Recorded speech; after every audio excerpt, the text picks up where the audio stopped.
Arise, minions, and welcome to unMadeGaming. We are here. We are back for another episode of Age of Always. And that's right, I'm here. And I'm here too. That being said, if you guys like what we do here and you want to support the channel, the best way to do that is over on our Patreon, like all these fine folks here. Link in the description down below. While you're clicking on that link, join us in the Discord, be a part of the community, be a part of the conversation. And as always, in the bottom right-hand corner, there is the Michigan bar. That bar serves two purposes. One is when that bar fills, Greg does terrible things to these unsuspecting innocent characters before them. And two, every single dollar that goes into that bar goes back to this channel for other cool things like editors and arts and new products and other weird things. That being said, I turn things over to Greg to take us into the Age of Always. Fantastic, my friend. And I'm going to ask a couple questions before I start, just so everybody can inform me. I'm not sure if I have a Michigan outstanding. I thought I did, but I'm not 100% sure if I have one carried over from last time. If I don't, perfectly fine. If I do, just someone throw it up in chat and let me know. What I would like to do, in a tradition that we have started here, adopted from my friend Trooper, is I'm going to ask a question, but I always found that asking a question and then immediately going to somebody for an answer is no bueno, because that person gets the short end of the stick and never has a chance to really kind of think about the question, whereas everybody else can kind of play off that initial answer. So what I'm going to do is I'm going to ask the question, I'm going to do my intro, and then I'm going to look for everyone for their answers. And if you could at the same time, when you give me your answer, let us know about your character, give us a physical description to kind of bring us back around as to what they look like in this moment. Some things have changed, some glasses have been taken off, some hats have changed colors. And in addition to that, if you could tell me what playbook your character is for this, the Free League Tales from the Loop system.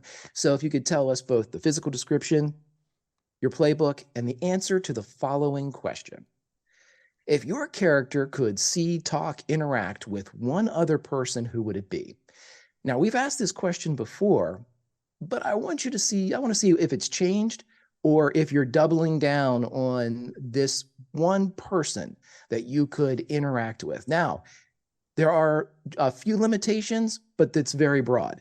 This person can be a friend, an enemy, a mentor, an anchor. Hell, could even be someone famous if your character wanted to meet Sting. Doesn't matter. The only stipulation is that the character must be living, or at least your character believes they are living. Tell me the person, and then tell us why your character would like to meet them. Why does your character want to see or interact with this particular person? And now, my friends, we're a little something different. The Age of Always is growing. It lives, it breathes, and it has reached a crossroads. Neverland, Wonderland, Narnia, Oz, always. Each a wondrous place, each beautiful, each fantastical. But behind them all is a history of violence, blood, and murder. Safety can be found in companions, lost boys, and tea lovers, fawns and scarecrows, Keystones. Each world has its heroes, its villains, its mentors, its tricksters, its war, its peace. Heather, Ricky, and Scarlet find themselves surrounded by the Age of Always, with only their combined strength a deterrent against the chaos. But they are not united. They have lost JD, the fourth member of their band. He is somewhere in the Age of Always, and if the wanted posters bearing his likeness are any indication, he is in grave danger. But perhaps even more dangerous than JD's loss is the fracture sundering the rest of the band. Differing approaches have led to arguments.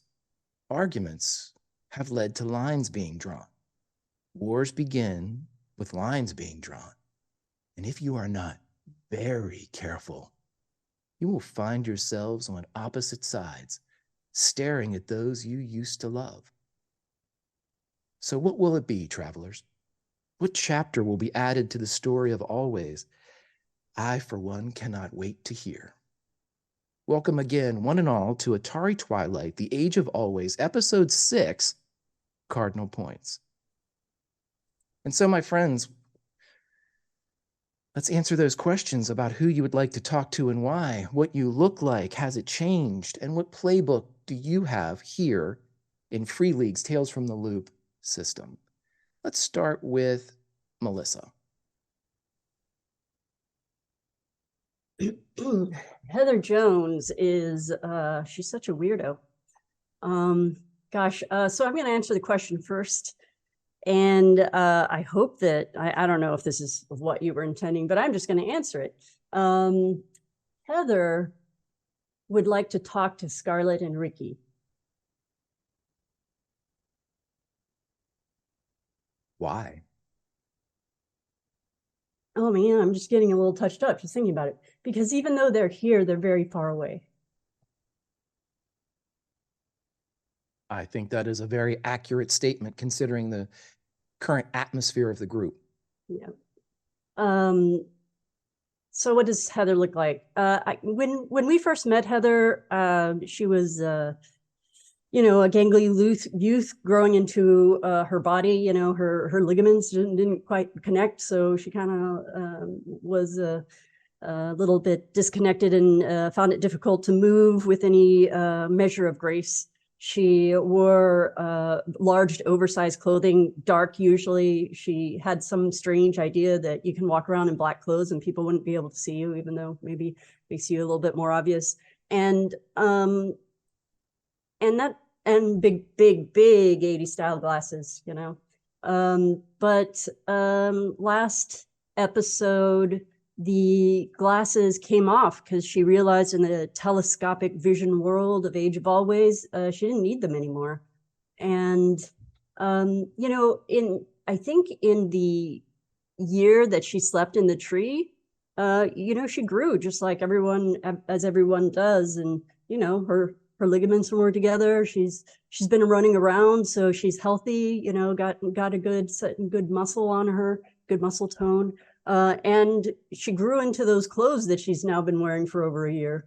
So you couldn't say she's wearing baggy clothes anymore. And the hoodie that she used to be burrowed inside of, more and more these days, she's taken to just wearing it wrapped around her waist.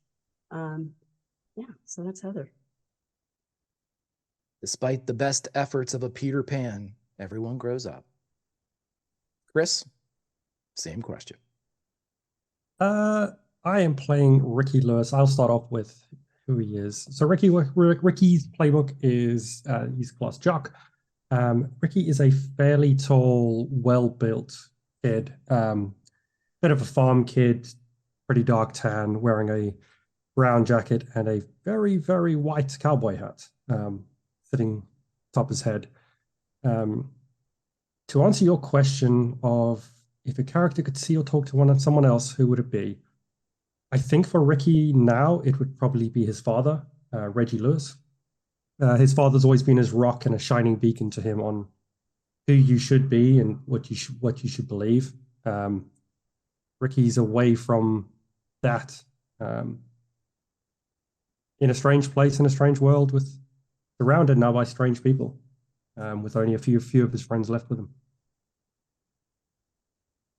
Fantastic. Yep. Reggie Lewis leaning somewhere on something. Scarlett. G, tell us about her. Hi, I'm playing Scarlett Blake, and Scarlett, like Ricky, she is also a jock for her class. She is a prodigy athlete. She's tall for her age. She's 14. She's 5'8", very lean, very toned, athletically toned. She plays football, but usually when you're good at one sport, you pick up other sports pretty well. So she's all around a pretty gifted athlete, and blonde hair, light brown eyes, kind of like the color of honey, and freckles. Currently, now that we're in Oz, she is maybe not looking so great. She had a little bit of a breakdown last episode, away from the other kids. So her hair is usually up in a ponytail. She's probably looking a little bit more frazzled and frumpy a little bit. She's wearing just like black Adidas track pants, runners, and a white hoodie, and then over that is just a navy blue vest with red and yellow stripes. And yeah, so she probably looks a little pale and red around the eyes, and her hair is probably coming out of her ponytail a little bit. And if she could talk to anyone new, as this is the second time we've answered this question, yeah, her answer is definitely going to change. I feel like there's two people who she would want to talk to. She wants to talk to a memory restored Van Halen. That's who I think I would like to talk to. And I'm going to sneak another person in there. She also wants to talk to this grown-up Ben that she saw in her little not memory, but vision she had, I guess, the other day. The one that told her to hold strong. Mm-hmm. I think the Van Halen one is pretty self-explanatory, but I'll ask for both if you need to, fulfill that. Why? Why? Van Halen has like a lot of trauma that she is holding on to. And kind of like at least for Scarlet, she's slowly coming undone, it seems like. And where Ricky is like her touchstone, which is pretty much the only thing holding her together right now. So she's having a very hard time. And I feel like if she got her memory back, she would maybe not feel better, but she could help make sense of it. So, and I'm sure she also has a lot of things she could answer for us. Yeah. I'm going to ask something that the others can hear but can't use. Mm-hmm. I will ask this. In your quest to have Van Halen's memories restored, is that more for Van Halen's benefit or the group's? I think because Scarlet doesn't know about the memory thing. So I don't know if I'm allowed to choose her in that regard. So Sure. But I would say it would be for Scarlet. And if they're going to be doing Van Halen's memories, she would want Flag's memories also to be restored. Okay. So that's great. I've heard from no, I haven't. Mike. Same question, same descriptor. And who is Casey? Casey Mitchell is his playbook is Wizard, specifically of Oz. Oz, Wizard is on his card. He is in his mid-20s, you would say. He has long, dark brown hair down to his shoulders. He still wears similar garb to the Casey Mitchell of Garrett Prime fame. He wears a cut-off jean jacket. He has adopted a new flannel that he wears open underneath the jacket. He has a necklace or two.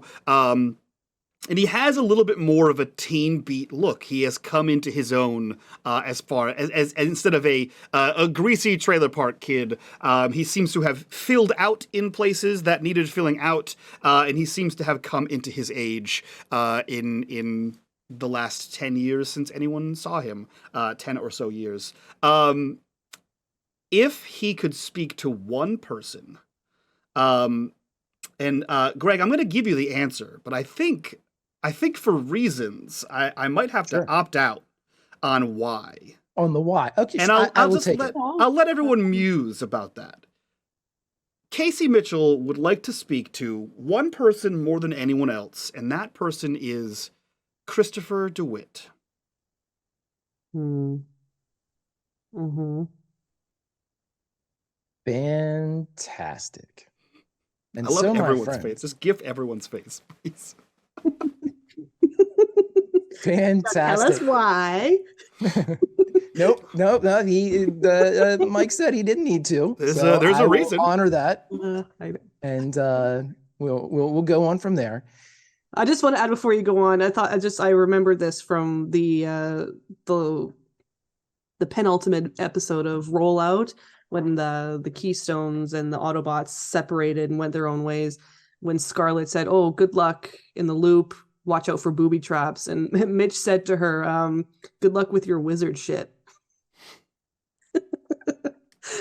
Yeah. How the turns of table. It's true. Oz, comma, Wizard of. Okay, everybody, we are going to pick up in the heartbeats following the end of our last episode. To briefly recount what had happened, everyone had just made it to the Emerald City. This is an Emerald City, not of the 1939 movie. It's definitely dominated by green, but as we mentioned in prior episodes, every single element of architecture across cultural and country divides is included inside the confines of Emerald City. Emerald City has no walls. It has no great big door that you open to get into. There are guards here. There are, at least a police force present, but it's not like a military state, nor are the Ozians or the citizens of Emerald City walking around in green uniforms or some type of standard dress. Everybody inside seems to be very familiar. The space itself seems very familiar. It's not something that you wouldn't see in your hometown. It contains fantastical elements, but at its base and its core, it's very Spartan and very normal. With that being said, you all entered into the city. You were witness to 3 flying individuals above you. At which point the distraction enabled Scarlet, who had been experiencing a lot of emotional trauma, was able to sneak off and run off into the population or the pedestrian-dominated streets of the Emerald City, disappearing from the others. When Heather and Ricky took chase, they were interrupted in their pursuit of Scarlet by the arrival of a caged wagon. In the back of the cage, surrounded by guards, were none other than Randall Flagg, their mentor, and Lion, the Cowardly Lion, their friend. A scuffle ensued, at which time, when a nearby area of the city, Scarlet had run into Casey Mitchell, who was able, giving the description that we just received, an older version of the person that she knew back in Garrett Prime, was able to help her with the orientation of his incredibly named locator, able to get back in the same direction as her searching friends and arrived just in time to see what was essentially an attack on this armed wagon. With Van Halen tearing open the cage and with everybody else playing their parts, including Ricky, who absolutely, and I don't think that this can be understated, absolutely destroyed the mirror of Chief Rugen in this world, a despicable individual who has a history back in their hometown. This mirror of this gentleman was once again in charge of the police here in Emerald City. And the one thing that he wasn't expecting was to get a full-on shoulder tackle just under the armpit into a wagon and knocked to the ground by one Ricky Lewis, who then dominating the scene above him, standing over him, the rest proceeded to eradicate the guards, not kill them, but KO everybody to the point where they were able to free their friends, or at the very least, Lion was able to spring out. And upon the arrival of both Scarlet and Mitch, we had the arrival of the 3 individuals who we saw flying earlier. These 3 strutted forward like they were on a catwalk or charging across a battlefield. They were none other than their leader, Dorothy Gale, Alice from Alice in Wonderland, and Wendy Darling from Peter Pan. As they approached, they kind of cut through the crowd, going straight to Heather, telling her that they were the Witches 3, but there must always be 4. But a moment before that proclamation or prophecy was made, Randall Flagg had met eyes, touched hands with Heather, and begged her to remember the face of her father.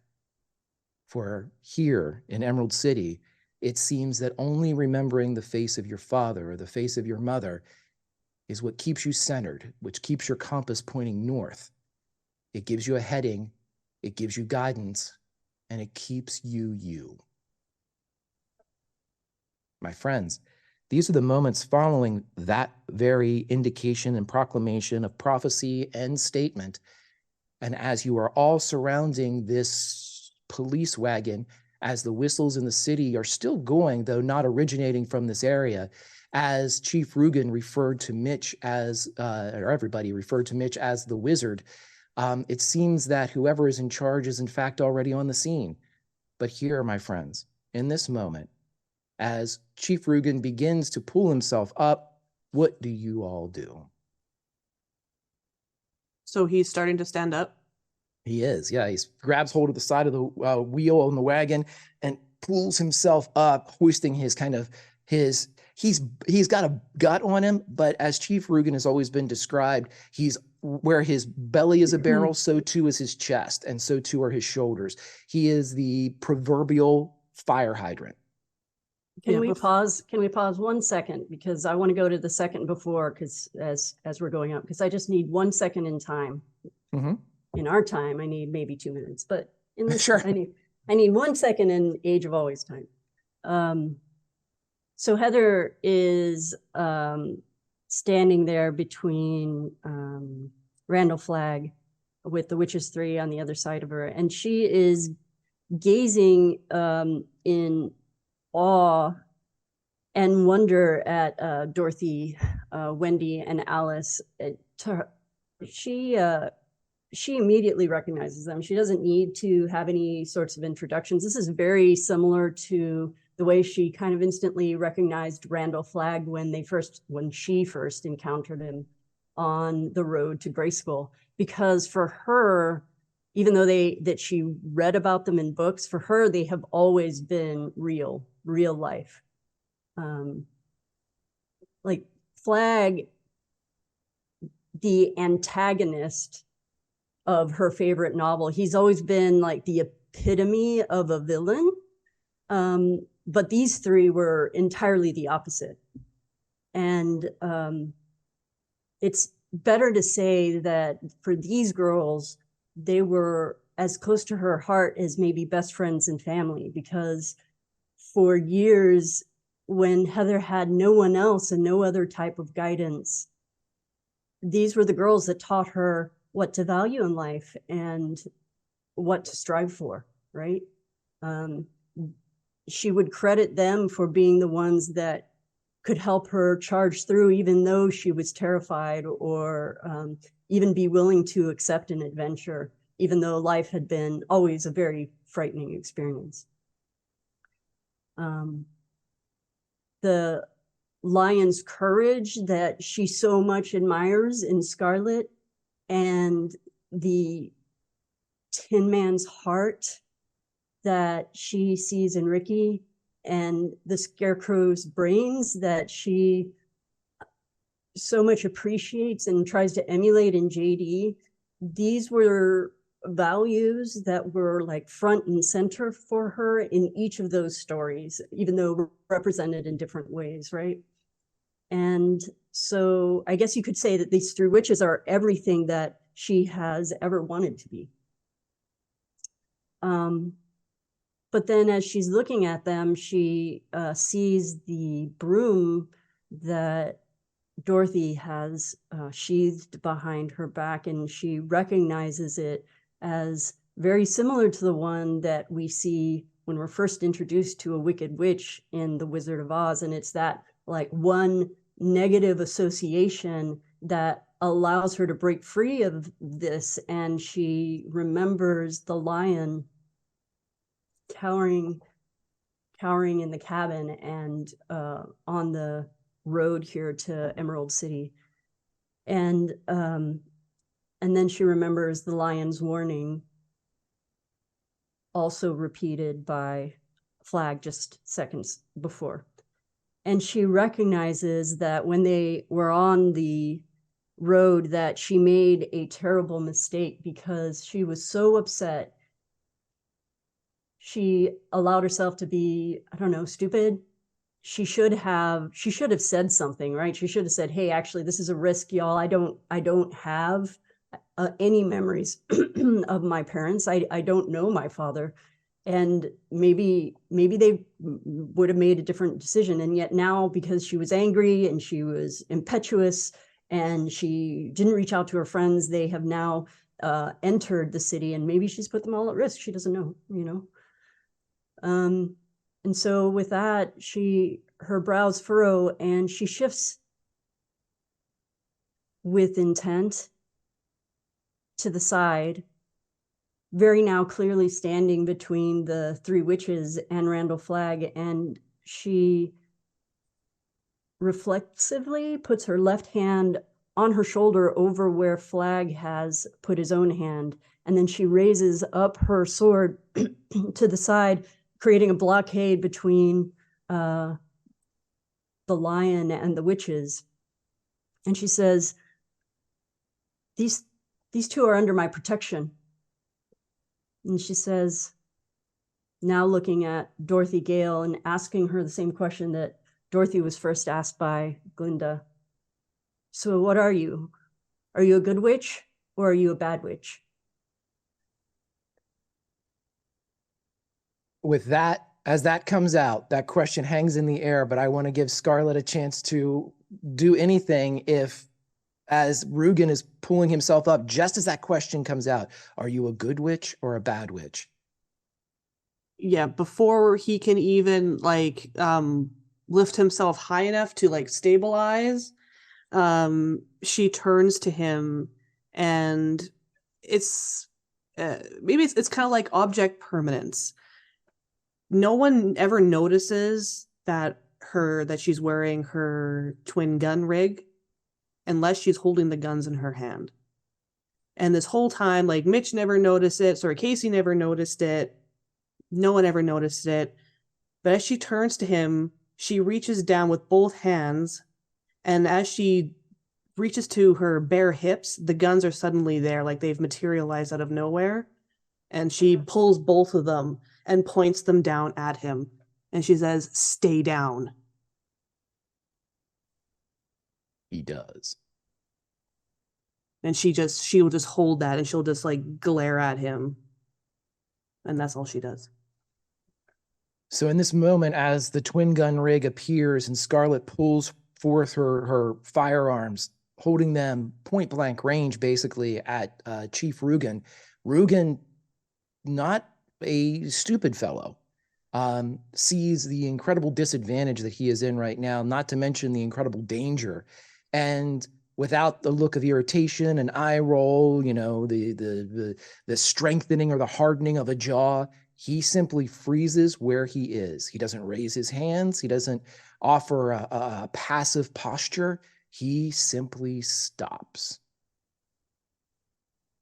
Yeah, and then if he's still like in the air, she'll go, "Sit." He lowers himself down until his butt is again on the cobblestones. Okay. His eyes never leave you or the guns.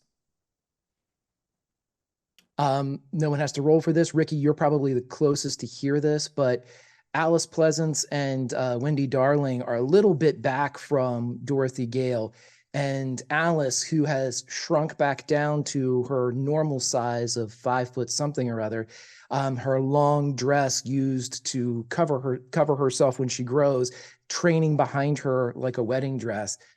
She turns, regards Scarlet, and in no means a whisper, but more of an aside comment to Wendy, she says, "Why, look, Dee, she's a slinger." And Dorothy, who hears, "Are you a good witch or a bad witch?" smiles at you, looks at Randall Flagg, looks at the lion, looks at your sword, and says, "I'm neither. I'm your friend. And if they're under your protection, they're under mine." Okay, how do we get out of here? She would turn and look at Mitch. Mitch Casey stands there with a shit-eating grin, uncharacteristic for someone who might be in charge and just watched his chief of police get his ass kicked by children. But this is for anyone who has met a version of Mitchell, of Mitch rather.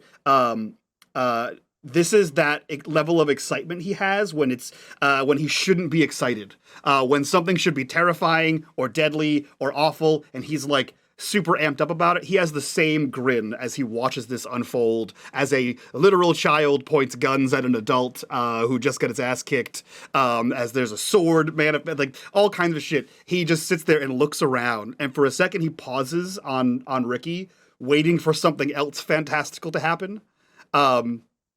And when nothing does, he looks around and says, "You have leave of the city. Everywhere except there." And he points to the 3 cooling towers. It's not safe.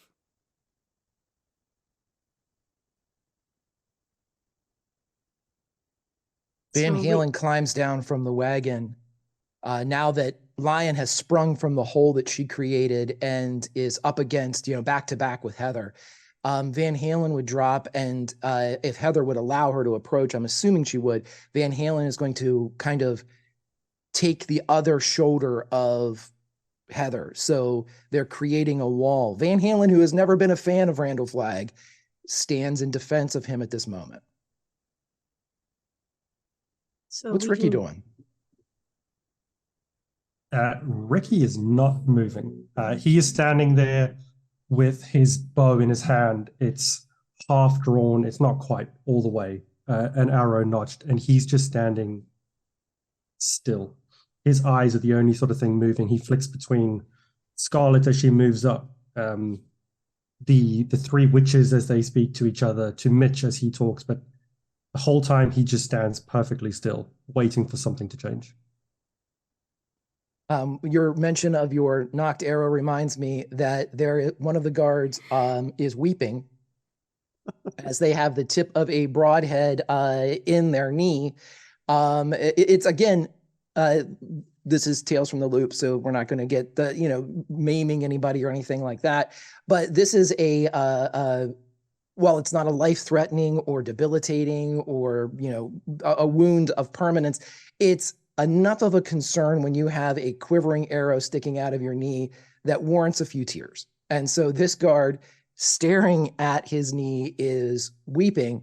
The rest of the guards the one that was hit by the bat is down. Breathing, fine, KO'd. Everybody else seems to be pulling themselves up, but they do so very hesitantly as they make sure they're not going to catch a slug from a revolver for standing while Chief Rugen is still on the ground. As soon as they do stand, if allowed to do so, they would slowly shuffle until they were standing behind Rugen, just to kind of like stay in everybody's sight. They're not trying to sneak around or flank or do anything, treacherous. They are literally moving into lockstep so you can see them, and the situation is attempting to be diffused a bit. But it's still tense.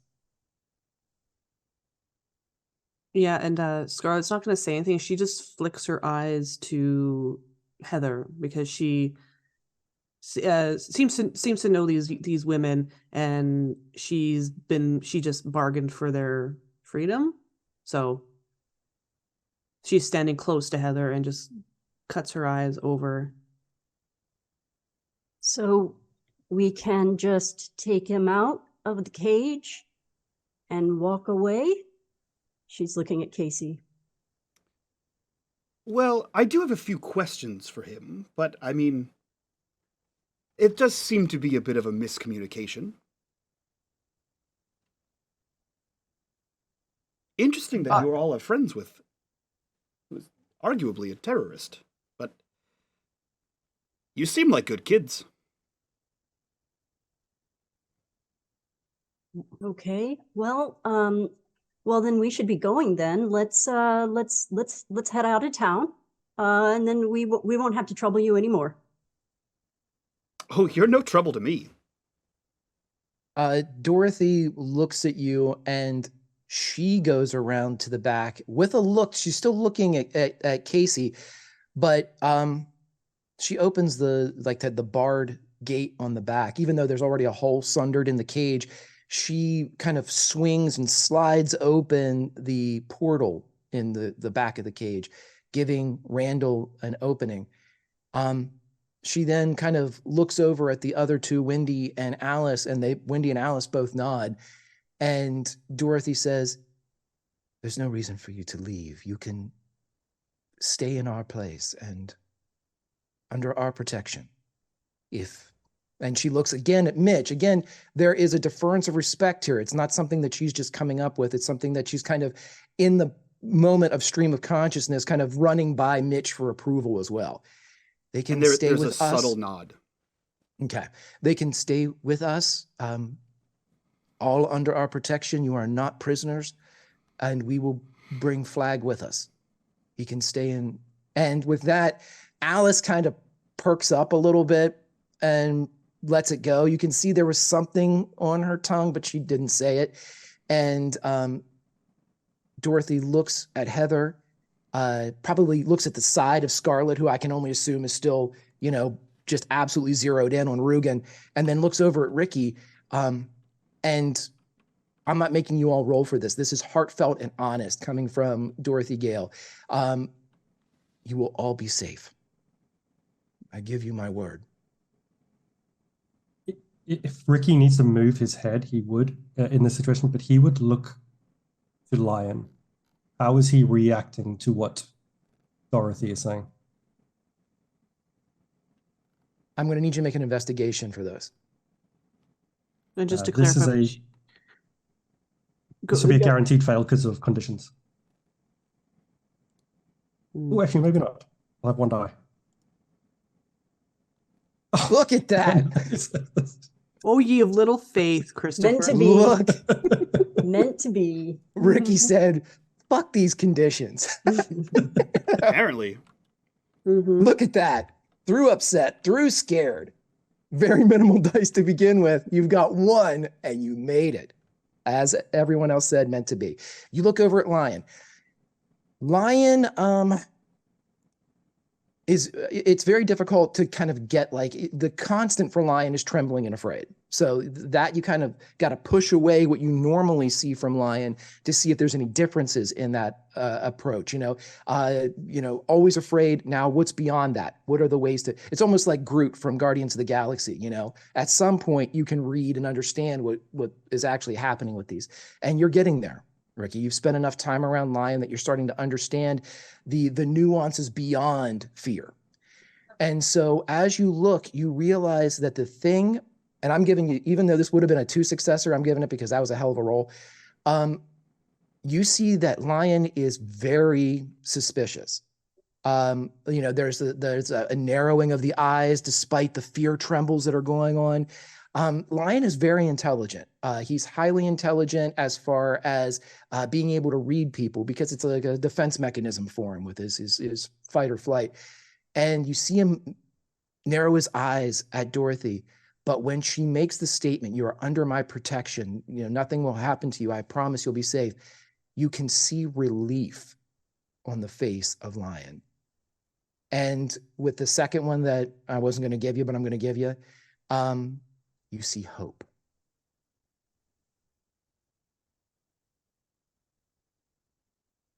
Yeah, and Scarlet has her gun still trained on Rugen, but she is watching Dorothy, because in my mind we were standing at the back of the cart, so Dot would have to literally walk right by her. Her hand might twitch a little bit as she's getting close, and then she's watching her because she doesn't trust her at all. And to re-clarify, absolutely, and that's exactly how the setup was, and I didn't recognize that in my description. Dot would have walked behind Scarlet. She would not have interrupted the tension or the gaze between Scarlet and Rugen. So she wouldn't have gone in between, there would have been no shielding of Rugen at any point. She would have made sure she stayed clear of that and circled around that moment. But the only change you'd see from Ricky is that his bow from half, it's about a quarter now. He relaxes a little bit seeing Lion. at his stance. It's the only change he would have. And you know what, Ricky, I'm giving this one to you too. That success is a hell of a thing for you. You're getting a 3 for here. What I was going to make you roll for, you're going to hear anyway. As Wendy, Alice had turned to Wendy and said, oh, "Look, she's a slinger." You hear Wendy turn to Alice in regards to Ricky, and she says one word, "Locksley." And they both turn and look at you, and there is a more than a measure of respect from both of these UK origined children. And just to clarify, she's offering us essentially like safety, like asylum, but she wants us to come with them and they will keep us safe. That seems what it. They've offered their abode, their home, their whatever it happens to be. Again, not to be, and you guys have rolled for this, so it doesn't seem to be any deception or anything like that. It seems they want you, in a place where they will be safe, where presumably Lion and Randall will be safe. It's not a prison, and it's also some place that you get the feeling that their house is probably pretty secure. You don't know, but that's just kind of the idea that you would get, considering their power that you've already seen them display. Mm-hmm. And Scarlet will look at Dot. Like, you can back up now. Motioning away from the cart. To Dorothy? Yeah. She will. She comes back around and she stands. She's like the point of a triangle with Alice and Wendy flanking her. You don't get the idea that Dorothy's in charge. You get the idea that Dorothy's more like the one that doesn't mind talking as much. Okay. So when she moves away, Scarlet looks into the cart. Randall, get out. Randall. He is still holding on to Heather's shoulder through the cage. That, Heather, you have your hand over his, right? Mm-hmm. He doesn't seem to want to break that. Will. And you can see his glasses are off, his hat's off. You can see that there are tears running down his cheeks into his, like the salt and pepper stubble that's on his chin. He's been hurt. These guards had their way with him. You're not sure. Lion seems to be favoring a paw, but you're not sure if that's part of the fear or not. No other visible wounds on Lion. But it seems that Randall put up a hell of a fight and paid the price for it. Heather glances over her shoulder and lets his hand go and says, you should get out. You should come on out. All right. And he climbs out, but he's having a hell of a time. It looks like his leg is either broken or severely sprained. Ricky, can you help him? As Heather says that, Ricky moves, and he'll stick the bow back on his back, stick the arrow back, and he walks up and puts his arm underneath Randall's around his back, and sort of helps him out of the cart. And in a moment of escalating tension, as this happens, Van Halen moves to cover Ricky, and she lifts her fists once again. They were at her sides for a moment, but it's an act of aggression, even very subtly, that you all register as you see her kind of tense up, ready for anybody that might come at Ricky's back or, attempt to prevent Flag from exiting the cart.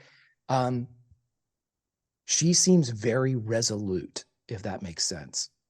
Her face is very fixed, very, just like when she charged the cart, when Heather and Ricky saw this, she was driven. She was focused. She was maybe more so than you've ever seen her. And she seems to still be in that mental state. But you're able to get Randall out. Randall is hurting. It looks as if his ankle or his shin somewhere in like beneath the knee on his right leg is twisted. You're not sure if he's twisting it because it's in pain or if it's broken and hanging in that direction. But his boot looks very strange. She looks down at Rugen. What did you guys do? He looks at your gun, and you can see the story on his face goes, I'm not going to answer her. She's got a gun. Fuck it. I'm going to say what I want. We arrested a criminal. And what about Lion? Why is he in there? He was with a criminal.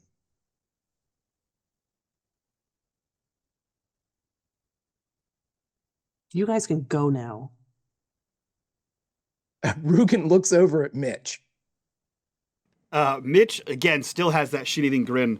In fact, when everyone, like, anytime anyone turns back to him, they see that he's slightly removed from the group, and he has, like, his thumb in front of his face, and he's, like, covering, but he's looking directly at Randall Flagg, and he's trying to, like, section off his face. And as he hears the exchange between Scarlet and Rugen, he mumbles the words, "Are you a DJ?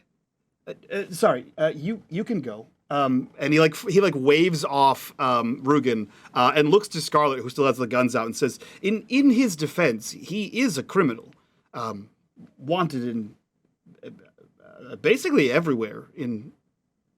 Everywhere." And he just sort of motions vaguely to the entire Age of Always. He's pretty bad guy. So we've been told. Basically, any place you go, they're not going to enjoy his company. But you're fine here, and under your protection.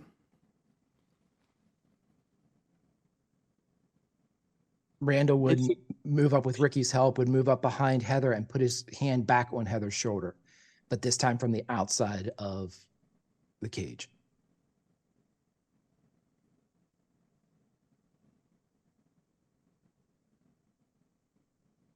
Ricky, Scarlet, I don't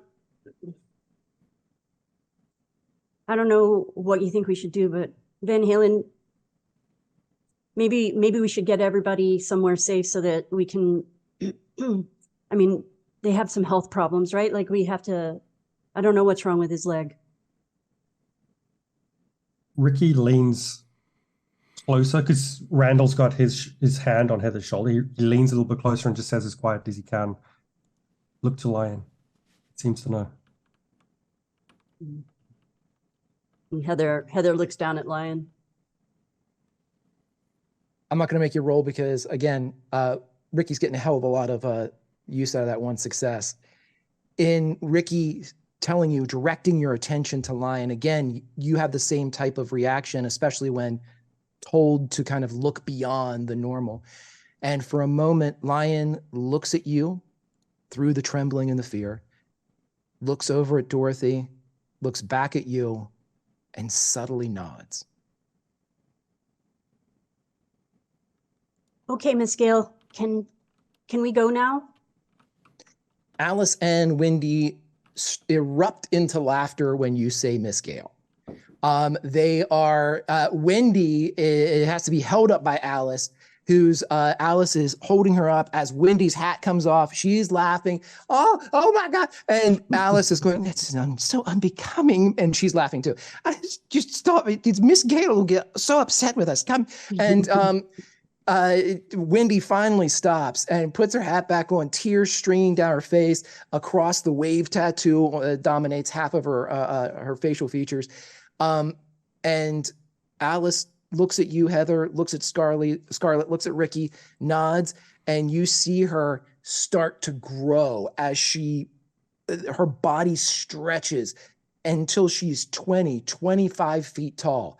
And she kneels down, now her dress above her knee, almost a mini skirt in many respects, as she reaches down and offers to pick Randall Flagg up like a babe. Do you allow it?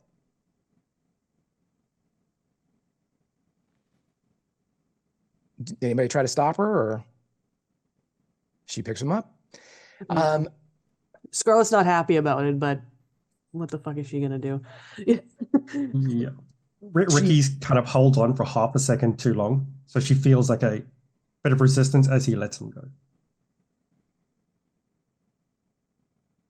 All right. So with that bit of resistance, as she kind of looks at you for a second and then hoists him up and literally is holding him like you would a baby, lengthwise across like a loaf of bread, as she looks down, and her voice, though not deeper, seems so as her height and sound and resonance has kind of increased. And she looks down at Randall and says, "Just rest, love." As she holds him, she begins to walk, cutting a swath through the crowd. Dorothy indicates, "Just follow her. She'll take you right to where we live. It'll be safe. I'll handle some things here." D, and Wendy stands up and nods, and she follows in behind you all. Do you guys follow Alice as she's taking? So your entire crew begins to move through the city. Dorothy, before they move, before they set off, because Mitch doesn't come with them, I presume. Right. He kind of waves and says, I'm sorry, I didn't get your name. And he points to Ricky. Come here. Ricky looks to the others and then slowly starts walking towards Casey. You're not in trouble. It's not detention. Okay. And he very overly friendly throws an arm around you like you've known each other for years, and he says, "Hey, you seem to be the most level-headed among your group. You should talk to your friends. You guys seem a little, I don't know, something about you. Not exactly the same page. The other one was crying." And he kind of motions in the direction of Scarlet. You should, it's better as one. 3 are better than 1. Yeah, that makes sense. Anyway, good luck. If you need anything, one of the witches can handle it. If not, they can page me. And you have a promise of safety within the bounds of the city. Anyway, good luck. Don't hurt Not anybody. outside the city? Oh, I'm in charge of the city. I can't guarantee your safety outside. Like a mayor, yeah, one could say that, or wizard, or ruler, or whatever you want to call it. Like a mayor, yes, but inside the city. Outside of the city, so many things go bump in the night. But while you're here, safety. Anyway. Ricky sort of half tips, just grabs the tip of his hat and says, "Appreciate the safety. Enjoy your stay." And he kind of pats you on the back and just watches you guys leave. Scarlet would have hung back to wait for Ricky. They were not going to walk away and leave him. So 30 feet away or whatever, she would stop and look back and just wait for him to rejoin them. As Ricky gets up next to Scarlet, he just glances back at Casey and just slight nod of the head. And as you all start walking through, led by Alice, who is carrying Randall, Van Halen and the Lion are with you as you walk through. Wendy's kind of bringing up the rear, but whistling and chit-chatting, pleasant enough that she's very approachable. My friends, we've had our open, so now it is time to go over to our Spotify playlist for this, the Cardinal Points episode, our 6th episode of Age of Always. Please go to track number 1, Life in a Northern Town. And so as we listen to the Dream Academy and walk the streets of Emerald City, a sentence I never thought I would say 5 years ago, but now find very comforting every time I get a chance to say something like that. We will look instead towards what we are seeing here in the city. People are clapping when the Witches 3 walk by. If anybody recognizes Randall Flagg from his elevated position, it's kind of overwhelmed or overdone with the Witches 3. Their popularity seems to kind of have preeminence or eclipse the notoriety of Randall Flagg if there is any kind of contest between the two attention getters. You all go through the city. Emerald City's not necessarily big, so this is about a 5-10 minute walk as you all go through, and you round a corner and you see that this particular leg of the cobblestone path is lined with great trees. Something you would see in the Washington Street district of Garrett, where all of the big homes are, where all of the upper class lives. And it's beautiful with this lined tree walk. And you see buildings of all different types of architecture, but all speaking of a higher quality or a wealth here, except for one. One is roughly the square block of this residential area where 2, 3, or even 4 homes might dominate a similar block. But this block has one structure on it, and it is very, very square. You're not sure why it's very square, but it's extremely square. It's almost a perfect square, and it's painted green. You have no idea why it's painted green. It is just a brilliant kind of non-bush-like green. Like if you were going to paint a bush, this is not the green you would use to do it, nor would you try to make a square look like a bush by painting it green. But if you did, this is what you would get. You would get a great big square building that is a very non-bush-like green. If you know, you know. Alice walks forward, and one of the doors, the only door that you can see, there are windows higher up, but the only door that you can see is 25 feet tall.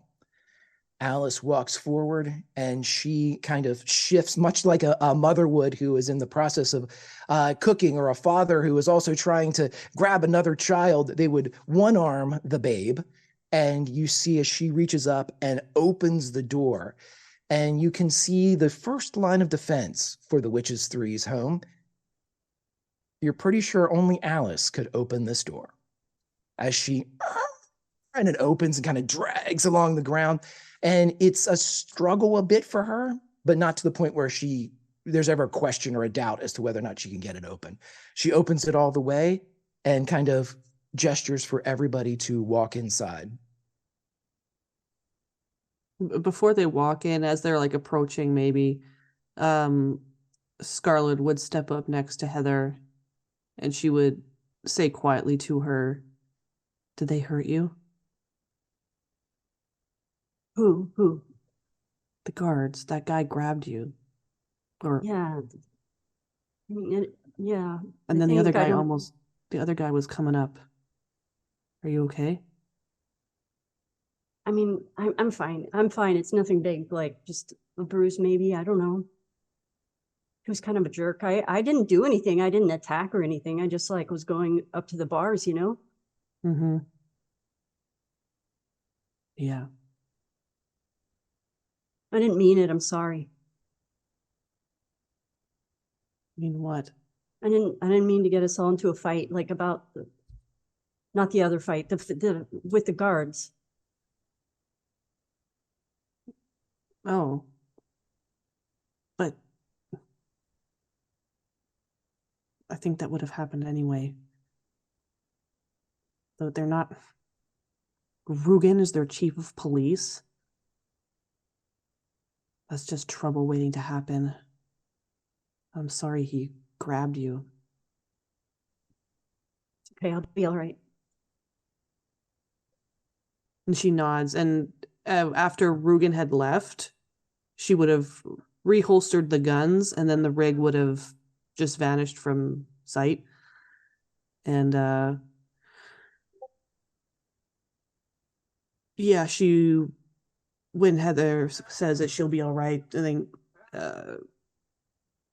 Scarlet just kind of puts her arm around her. If she lets her, just gives her a little squeeze.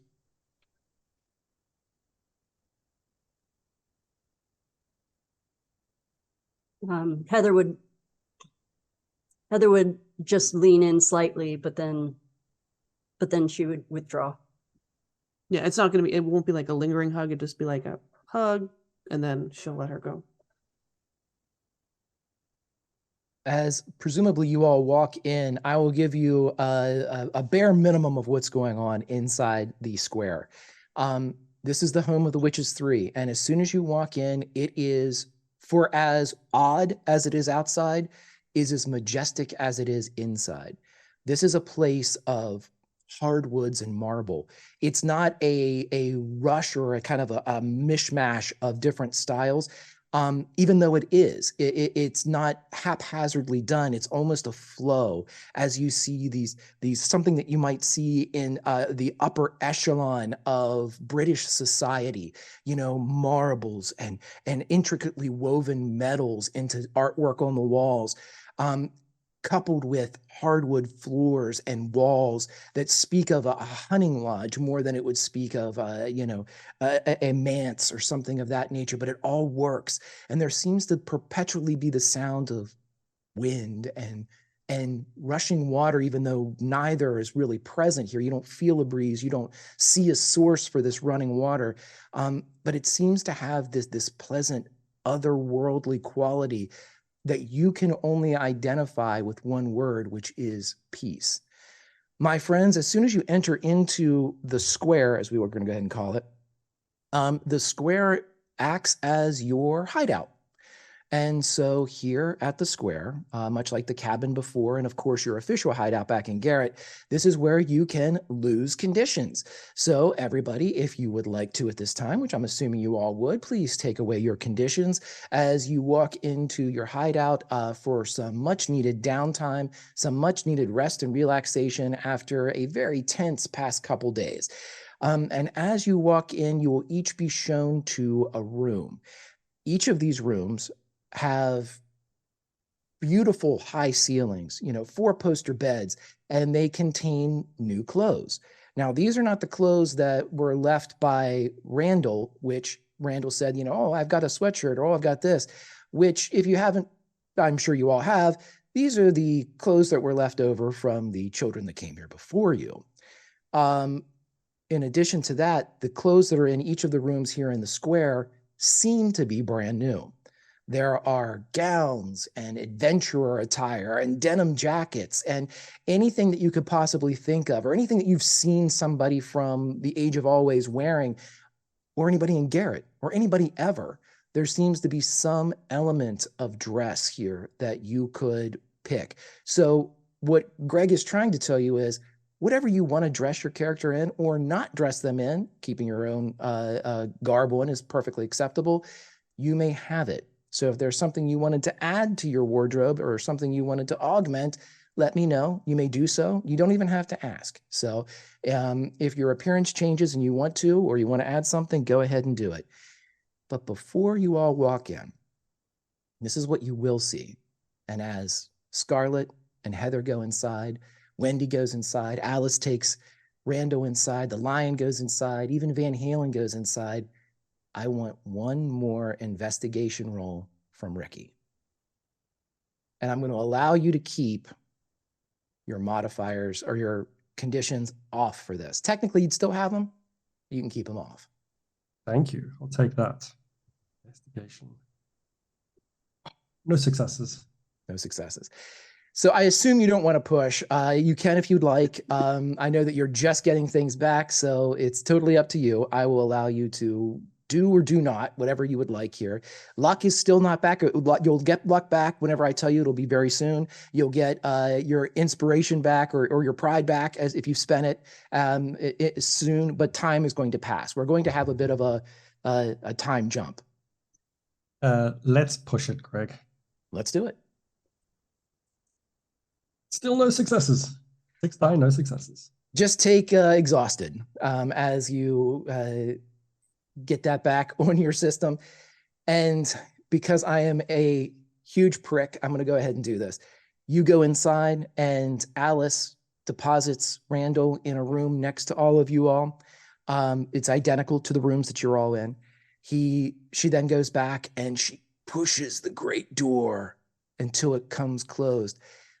But as it's about, there's still a foot or, 3 feet, 2 feet, 1 feet. Alice thinks she hears something and then goes ahead and closes it. And just as the great door closes, an elderly man in his 60s, covered in sweat, having sprinted from a great distance, it seems, maybe blocks and blocks, rushes up to the door, puts his hands on the door and begins to knock. But the knock does not carry inside. It's as if it's muted, as if there is a do not disturb on this entire structure. And as Reggie Lewis bangs on the door, boy, we cut inside. My friends, you rest. And I'm going to be nice. Take that condition off. You get a chance to rest here too. You get your pride back. You get your luck back. You get all of the things that you need back. All of your mechanics have been, all your consumables have been returned and set back into motion, as we are going to have a day pass. Now, during this day, you can do whatever you'd like, but I'm just going to tell you that when the action picks back up, it'll be the next day. So if there's anything that you want to do from now until then during your rest time, now is the time to do it. Inside the square, you are safe. There isn't anything that can harm you inside the square. Much like Mitch said before, as the wizard of Emerald City, he can guarantee your safety inside the city limits. Again, authority does not extend into the entirety of the Age of Always, so all bets are off when you cross that lease line of the city. Same thing goes doubly for the square. This is your hideout. Mechanically, you are fine here. My friends, is there anything that you would like to do while you are in here? Is there anyone else in the square with us? Or is it just our group? It's you all. It's Lion. It's Van Halen. It's also Alice, and it's also Wendy. Dot is not here. The last time you saw Dorothy, she was with Mitch, and they seem to have, if anybody looked back behind them as they were leaving, it seems those two left together, looking like they were heading towards the loop.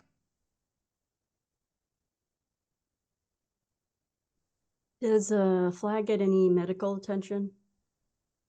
Yes. At one point, somebody comes in. You're not sure. You've never seen this person before, but what the hell? Everybody roll an investigation.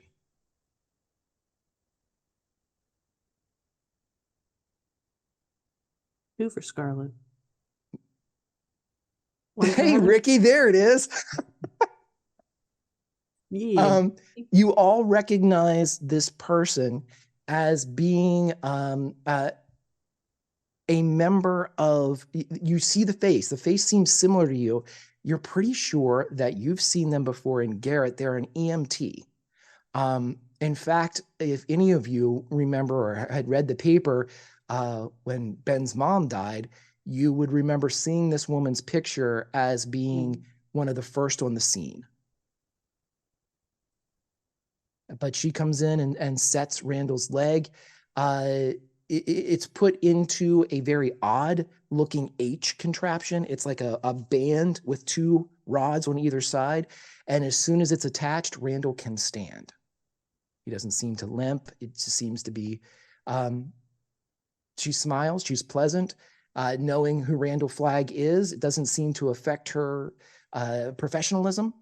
She takes care of him and then she leaves. Did you, I can't remember the description of the square. You said there's no windows?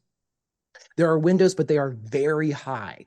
They are like 30 feet up. So you don't have any first floor windows, second floor windows. You basically have like third floor windows is where it starts. The rest of the square, all on its exterior walls facing outside, are all blank, with the exception of the large 25-foot door and then the windows beginning about 30 up.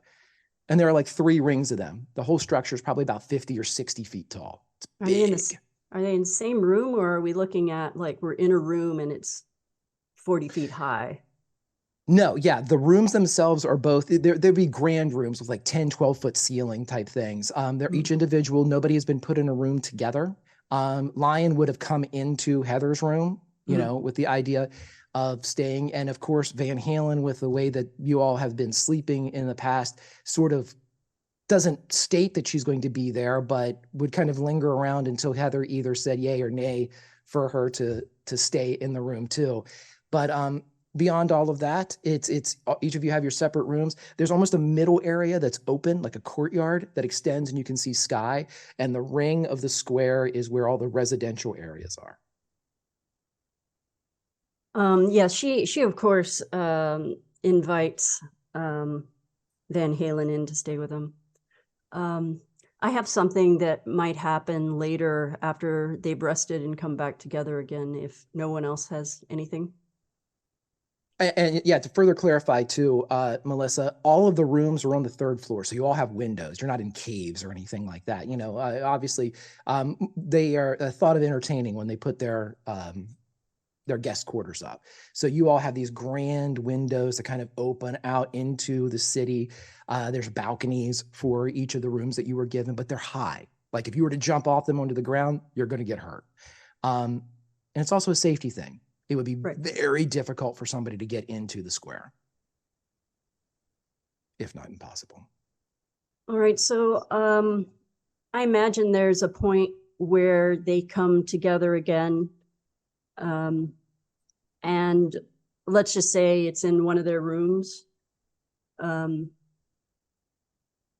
They're tired, I think. I don't want to speak for G or Chris. And so I imagine, especially given the weight, all the emotional weight that they've been under, there is a lot of quiet. And as they are sitting there, at some point, Heather reaches into her backpack. And from that, she pulls out her favorite book, which is this faded and worn paperback copy of The Stand, right?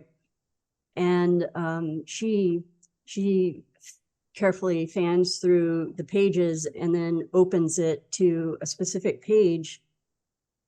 And she looks down in dismay at the remains of a 4-leaf clover. And it seems like it had, you know, while it had dried safely, while it was tucked between the pages while she was asleep in Van Halen's tree, it hasn't been able to withstand the jostling around in her backpack, right? It's just a dried clover. And so as she looks down at it, all that remains is, you know, the crumbles of leaves and a dried stem. And she brushes her fingers through that pile of dust. And as she does that, she thinks back on that afternoon that I guess was no more than a week ago, when she shared it first with her friends as this metaphor for their friendship and how it was meant to be and was preordained by fate and magical, you know, only to be told a few hours later by Randall Flagg that he had been the one responsible for bringing them together. And as she does this, her eyes glance around the room at Ricky and Scarlett and Van Halen. And, you know, as I said before, they all feel so very far away from her, even though here they are, right? She recognizes in that moment the mistake and danger of imbuing something that is so temporal, so temporary in this world with such significant meaning, because now there are new implied metaphors. And, you know, if she was reading a book right now, what she would assume is that it maybe like it represented her naivety around their relationship, or that even this was a method to foreshadow the end of their friendship. But, you know, as Greg would say, she puts a pin in that. And she turns her thoughts to JD, who is no longer present. And she remembers his words from the day before when he was clearly trying to warn them all really, that he would be leaving. And she remembers in particular that he told her that she was not to worry.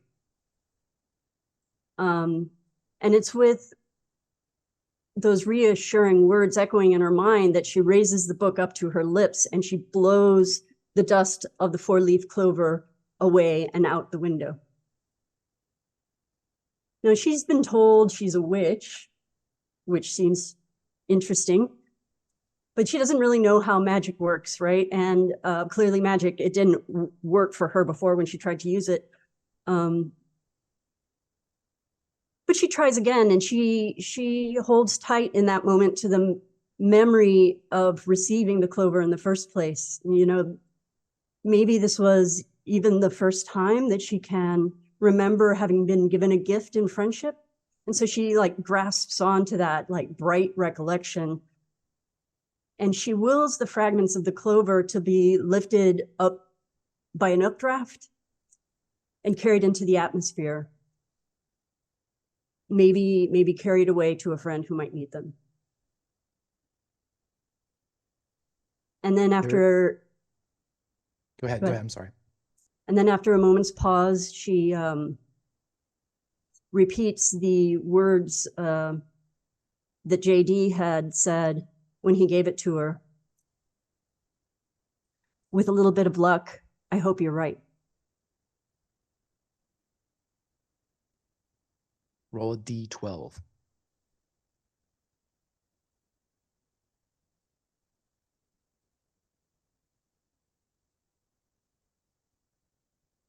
Two. You don't feel any magic.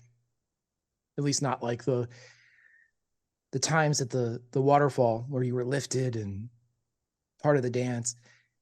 But the particles that you blow out into the air, you see them dance. You see them swirl amongst they don't drop to the ground or, you know, but there's not a magical quality to it. It's more of a momentarily beautiful moment of, you know, a nature scene.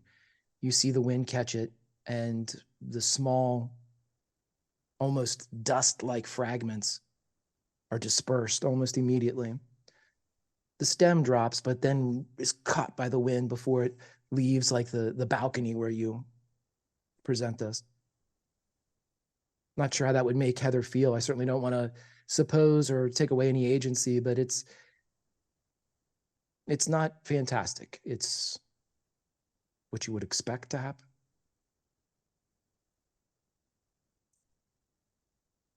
She nods.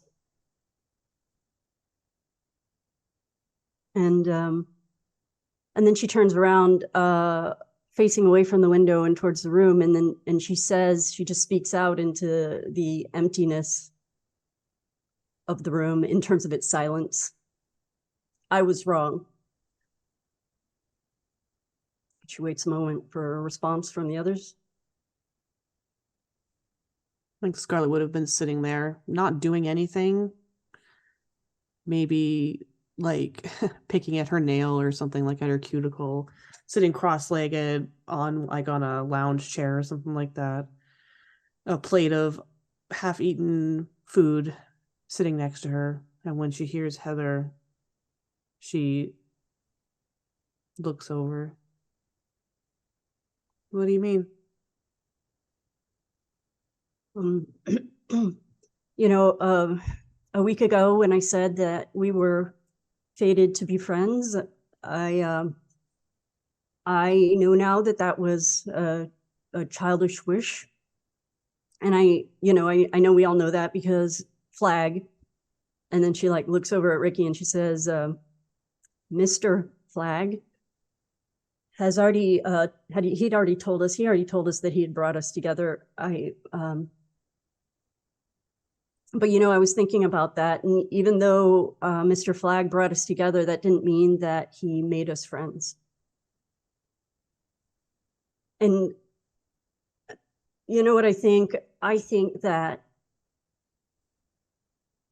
friendship isn't something that's held together by magic or fate or I don't know, destiny. I think friendship is a choice that we like make every day, that we make over time, that we make over and over and over again. And we can choose to cultivate it, you know, and see it grow, or we can neglect it and we can watch it wither away, or, you know, we can choose bad words and actions and we can hurt it. And you can choose, you know, you can choose to be an enemy, or you can choose to be a distant acquaintance, or you can choose to be not knowing someone at all, you know, you can just choose that. And, but I choose friendship. So I'm sorry that I wasn't a very good friend. I'm really sorry. And I know that I could have chosen my words differently. And I could have just chosen to be quiet until I was calm, but I didn't choose that. And so I'm really sorry that I was an ass butt. Scarlet gets out. You weren't an ass butt. Those are specific criteria. And she will come over and give Heather a hug. She'll hug her back. Ricky Ricky, smiles at the term ass butt. Says, but you said what you felt. And that's just being honest. You felt that at the time. I know I did. I felt it at the time, but I got to say I'm sorry too that I called Mr. Flag a name. Ricky, you were right about that, because just because somebody hurts me doesn't mean that I should hurt them back. Even if I'm just stating the facts, I don't have to say them in a mean way, and I know that's what you meant. And she holds out one arm to Ricky to invite him in for a hug. He stands up from wherever he was sitting, walks over and joins the hug. I'm sorry if I said anything that upset you. You're right that he does need to pay for what he's done or deal with whatever he's done. You're right. And to be fair, not to be mean or anything, but the fact that he's lost his memory is really unhelpful to our mission. So in a way, you're not wrong, Heather. Oh, I was just mean. You know, I'm not really good at having friends, and I'm not really good at all at knowing how to disagree with friends. So maybe you can just help me with that in the future, okay? Can you help me too? Yeah, I guess we could all figure it out together. And she's also going to open her side of the hug for Van Halen too. Oh, Van Halen would absolutely rush in, and Lion, who is always present at Heather's side, I'm just going to say is already in the middle. Everyone's covered in lion fur now. Right? No, you're hugging, but there's like a head of a lion right here as you're all kind of. And just you know, you don't get this in character, but meta-wise, Lion has never felt so safe. In that moment where everybody is hugging around, Lion stops trembling for the first time ever, maybe. So there's just a regular Lion. And in that moment, as we kind of pull back from that scene, did anybody have anything else they wanted to say in that little lovely moment you just created? Go ahead. No, I don't think so. Oh, you're good. Okay. Yeah. Ricky would say, as I sort of break the hug a little bit, that wizard Meyer guy did say we all needed to talk. We're not all okay. And he looks kind of like half at Scarlet. She drops her We split. We need to get back together as one. So If they're saying, if everything they're saying is honest, that we're safe here, when we leave, we kind of need to be back to being one, like we were before. Because I don't think we're safe when we leave. Okay, so this is where you can help me, because didn't I tell you guys that already? When are you guys gonna start listening to me?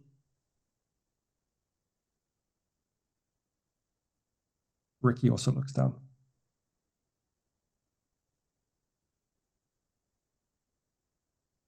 Well, I told you this yesterday. The day before? Oh, time.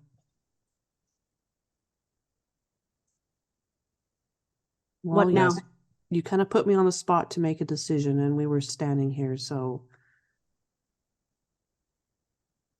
I made the decision to come in or come here. Highway to the danger zone and all that. It seemed that's where the road was leading. We didn't know anywhere else to go.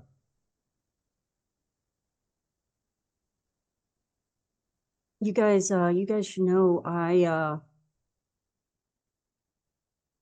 should have told you before. I don't remember my parents, so I don't know what it means about everything that everybody's been telling us, but maybe you should be wary of me, or I don't know, keep your eye on me. Well, we're not going to let anything happen to you. Well, yeah. Just don't let anything happen to you. Well, let's just look out for each other then. Yeah, that's what we should do. Ricky pats Lion on the top of his head. He says, you said to not... Everyone keeps telling us not to forget the faces of our fathers. Why? And he looks to Van Halen as well. What happens if you forget? She nods. You forget. Forget them or forget You. everything? Who you are, where you come from. She just nods. That's why this place is dangerous. The age. One slip.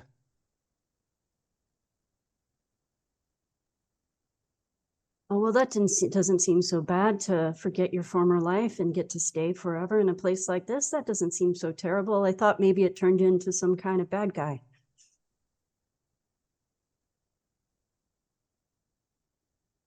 She kind of looks down. It could be different things for different people.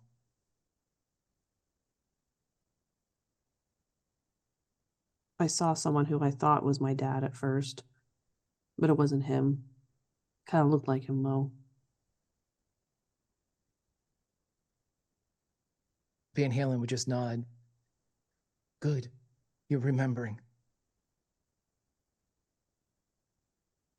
Does it have to be the face of your father, or is it just someone that you love?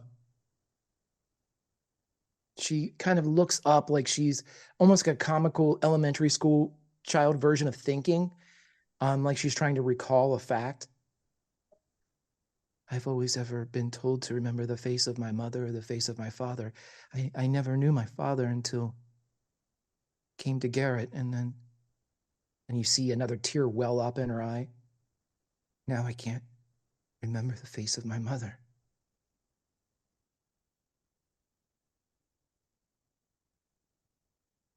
So maybe it's not good for you to be here either. Are you going to forget more?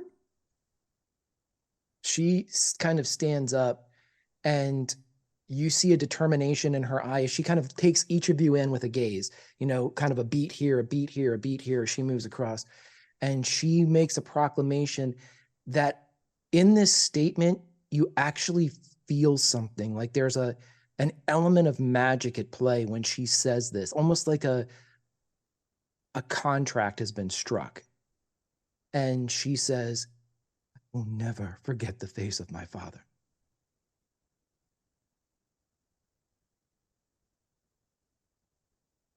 It's good.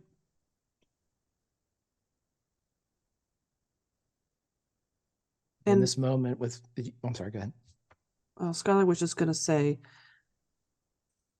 before we came here, in Flag's rambling, as he's trying to remember what he said, come here, find someone who could help us go back onto the path, or put us back on path. And then I just happened to bump into Mitch. Future Mitch? Oz Mitch? Didn't he say he was the only... She thinks. He said he was the only one. So is this the Mitch you saw, Heather, in your dream? No, he wasn't grown up. He was just Mitch. But there was another Mitch. There's the evil Mitch. Is this the evil Mitch? I don't know. I can't really... It's only been a couple weeks, but I can't really remember what he said. But he was going to... Remember, they were going to go to the loop, and they were going to try and stop the evil version of himself. And then what did he say in your dream? He said, I think he said, gosh, it's been... Like he took the loop. Like why did he took the loop? He said it would keep Garrett safe if he kept the loop, and he had to stay there with it in order to keep it there. So what if he, in order to stop his evil self, he took the loop? But then how is he here in Emerald City? How is the loop here in Emerald City? Yeah. Is this where he took the loop? She looks at Van Halen. Van Halen, for a moment, doesn't realize that you're looking at her for an answer, and I don't know. I have no more information than you all.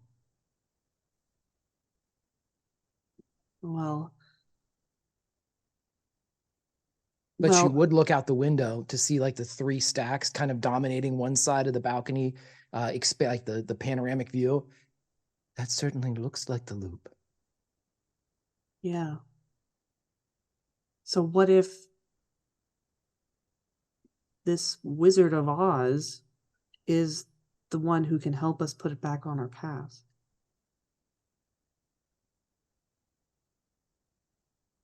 Somehow. Or maybe Dorothy. She's really cool. Wendy or Alice?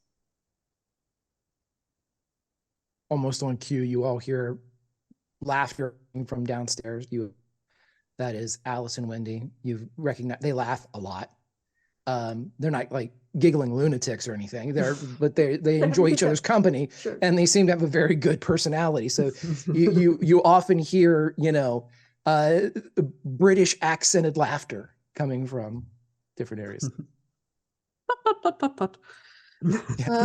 I say ha ha ha ha ha. Right, that's all the time. Right. Just a cheeky little laughter. Sorry. She reaches down and she gives Lion a good two-handed scritch behind the ears. Lion, do you think we can trust them? I don't know about the two here, Alice and Wendy, but Dorothy seems like she's back to being herself. She doesn't seem as different. She was different? What was she like before that made you so scared?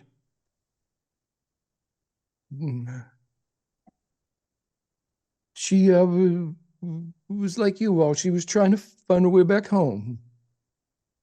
Yeah. She said her rubies weren't working no more.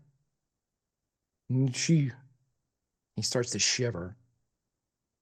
She abandoned us. Dorothy was the only one that could use Eternity Road, and she left without us. We eventually made it back to Emerald City, but when we got here, she was different. She had the new friends. Even though we had just gotten there, she said she had to leave Emerald City because she'd been there a long time, and she had a mission. She said she was going to the West, which is scary, to search for someone she called the False. And Tin Man, he went back home. He starts to cry. Don't worry, Lion. We won't leave you. We won't leave you, Lion. Oh, Yeah. I know that he her, but it was a scarecrow. He wanted to stay in the city. He started a school. A And school? yeah. He looks down. But a short while ago, the school caught fire, and Scarecrow ran in to save a little kid, and he And did he's not made him come pay. out. He didn't come out. I'm so sorry. It's okay.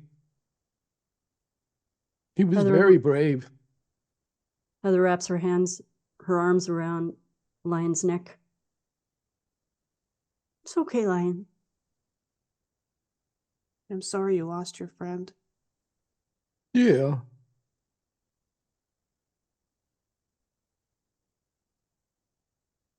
He just stays quiet. Sounds like maybe they can tell us, though, about the False. Or at least Dot can. Or Dorothy. And she looks to Ricky. Is this the girl you met on the road that other day? He looks exactly the same, Greg. She doesn't look any different. Exactly the same, yeah. He just nods.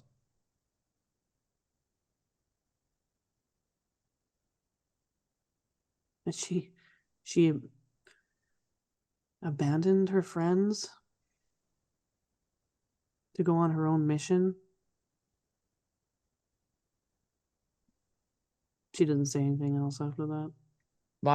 You can hear Lion, he's kind of like speaking into his own shoulder as his head's kind of turned. And you hear his kind of muffled voice say, she said it was too dangerous for all of us. See that, Scarlet? She had a reason. Sometimes you don't always immediately understand the reason that someone does something, right?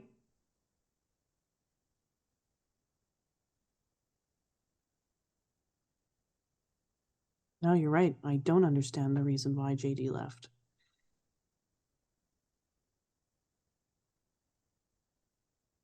I just think that you're thinking about it all wrong, Scarlet. I mean,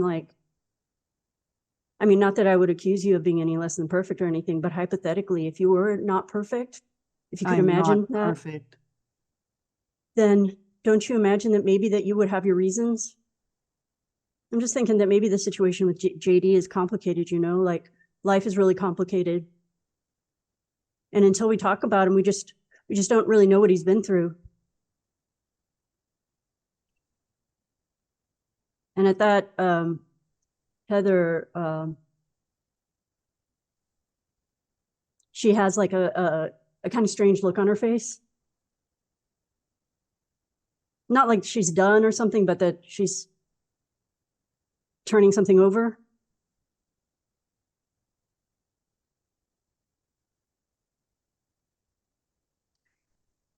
And then she stops and she just looks back at the other two. Anyway, I just think before we make any judgments, we should talk to him,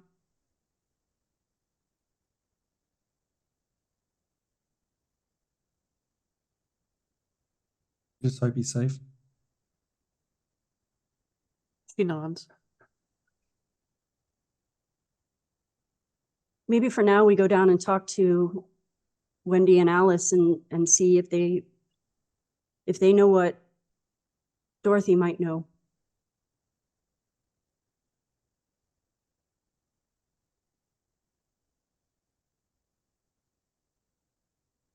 As you all quit the scene, I assume, then you can follow the laughter, the British accented laughter towards Alice and Wendy. But unbeknownst to all of you, inside the pages of the stand, starting on page 1, if you were to grab the dense book, worn as it is, described by Melissa, and you were to flip through the book, you would see that starting on page 1, in a bit of crude animation, a stem has started to grow. And by page 100, 150, there are buds for 3 leaves.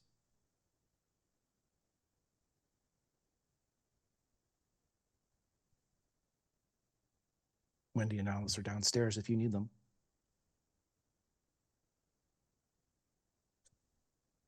But before you go down, Scarlet, I'm as you fine. all are, yeah, Yay. good. I hope so. As you all are walking down, I'm assuming you all said that's fine. Wendy and Alice, as you're on your way down to see Wendy and Alice, Scarlet, you're walking and you feel a breeze buffet your hair off of your right shoulder, and you smell tobacco, sandalwood, leather, gunpowder.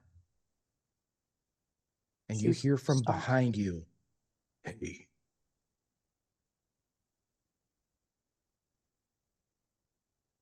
Yeah, she stops walking, and she will half glance over back over her shoulder. As you turn your head, gone is the square, and you are standing in the forest.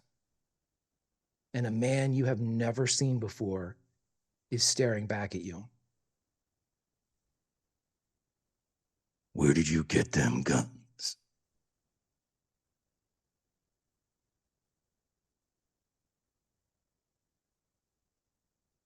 She kind of she doesn't take a step back, but she takes like a stance, like a ready stance. They were a gift. Then them that gave it to you stole them.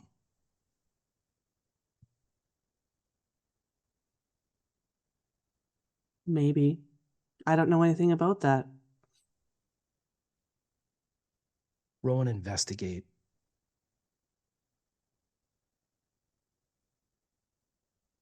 One success. You know where this is. Just behind this figure is the lean-to that JD would go into and stare into the cauldron to see the people of the Age of Always. It's back at your old camp. It is very close.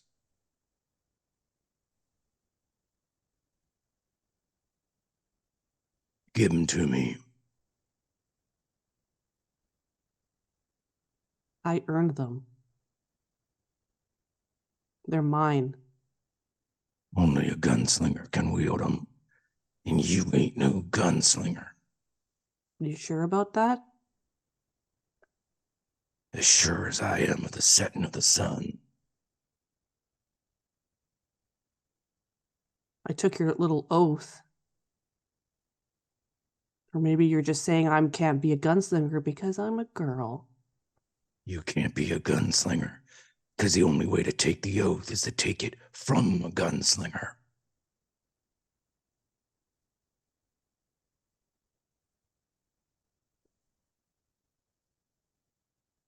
She thinks for a moment, and then she smiles. I know.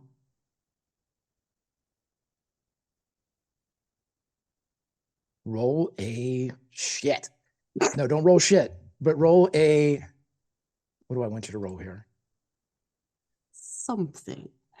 I want you to roll something. Charm? I will take a charm. I will take an empathize. I will take a Lead? yeah. I'll take a lead too. Yeah, I think I'll roll lead on this one. Even though it's the same as charm, I like the 2 successes. Fantastic. He stares at you, even though you can't really see through the sunglasses and kind of the gloom in this area of the forest. It was very dark in the area where the lean-to is, even though it's very brilliant and bright just a few hundred yards away at the waterfall where Heather performed her duties, and you can hear the waterfall in your back, or you can't see it, but you can hear it like it's behind you. Mm-hmm. He looks up for the first time, though, at the mention that you did take it, because there's something in your voice, and you're not sure if he's using something to try to figure out if you're telling the truth or not, but something pinged wrong for this man, causing his head to jerk up and his eyes to kind of actually connect with yours.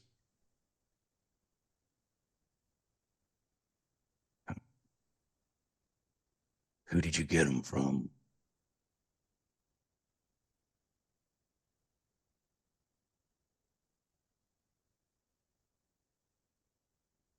A friend of the story.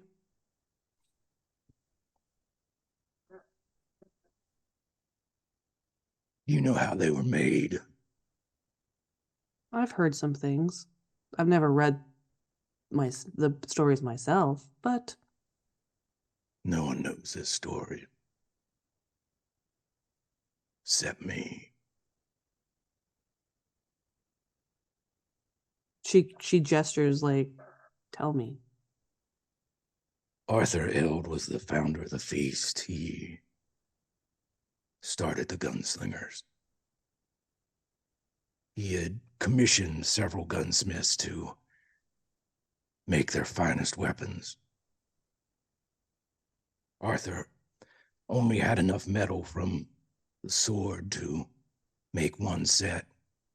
And you see him hold up a pair of guns that look nearly identical to yours. These guns.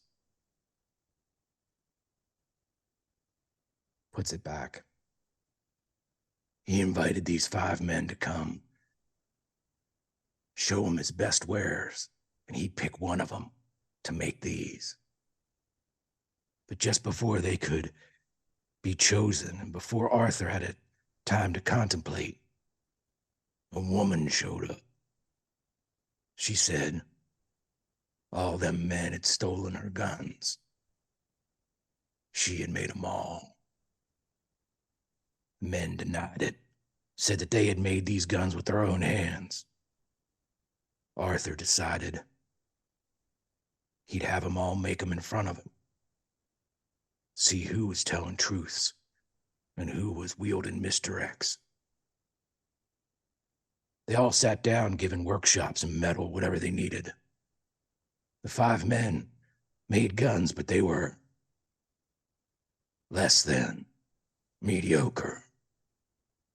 The woman, she used the workshop, but she brought her own metal. It glowed blue, lightning. She made guns, brilliant guns. Arthur saw him and wept. He knew the 5 men were liars, con artists. He expelled them from court, but they were lucky to leave alive. He commissioned her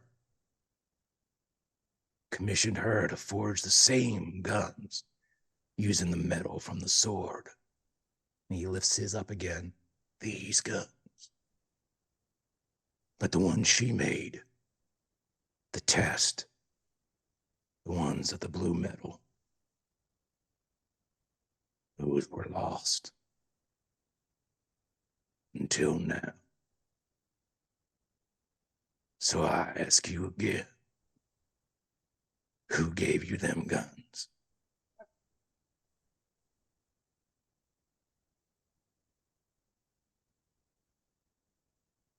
When he glances up at her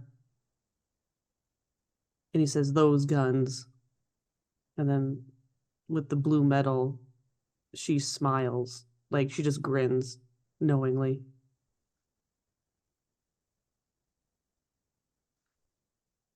You standing for flag?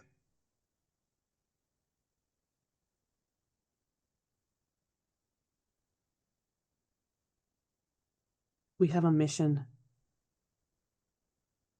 That's not what I asked. He's helping us. You're working with him. For now.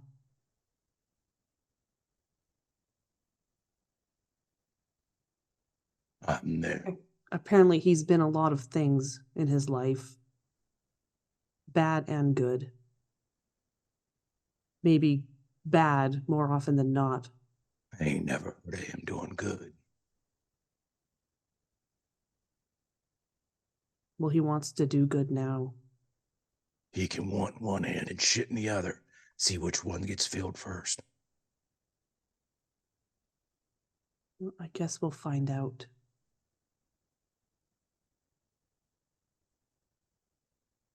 Listen. I'm coming for you. You're either in my way or you ain't.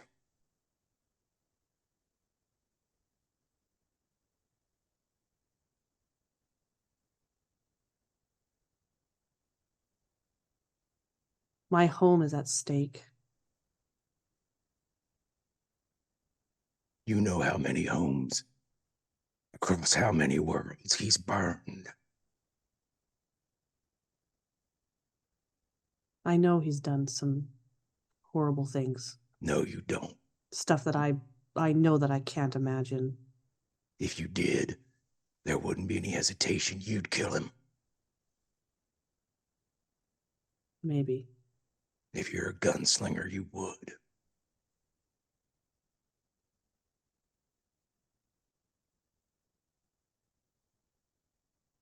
What's your name?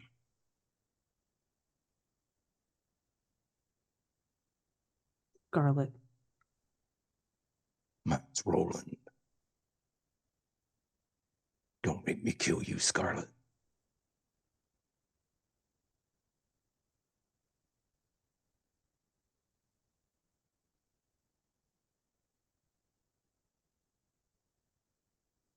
The gun rig appears on her hips. You got him.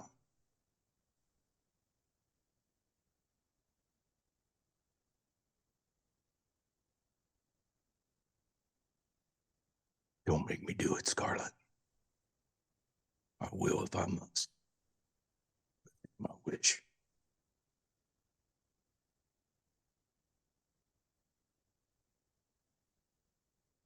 You might find that I don't back down from a challenge.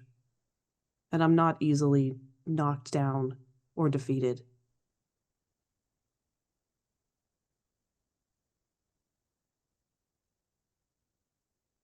I am going to help save my home. And if Flag is the one to help us, so be it. And he's got a lot to own up for, but that's not for me to judge.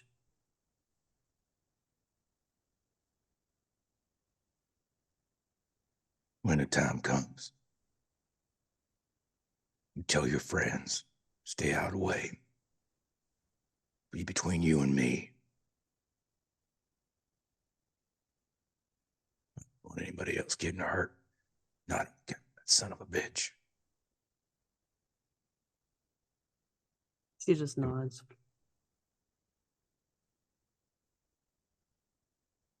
Until we meet again, Scarlet. Be thinking about stepping aside. I never back out of the pocket. And she'll turn and walk away. And you are back in the square. If you look over your shoulder, it's just the hallway. Yeah, she turns around and like strides away. And when she's back into the courtyard, she'll pause, look around, take a deep breath, and then continue on to join the others. And the guns are now gone. So when you get down to the center, we're going to pick up, it's just like we're picking up a show in the middle of its broadcast. As the rest of you are all kind of sitting around Alice and Wendy, we're in the middle of conversation as Alice and Wendy are not surrounding Ricky as much as they are like presenting to Ricky, like they're making a case.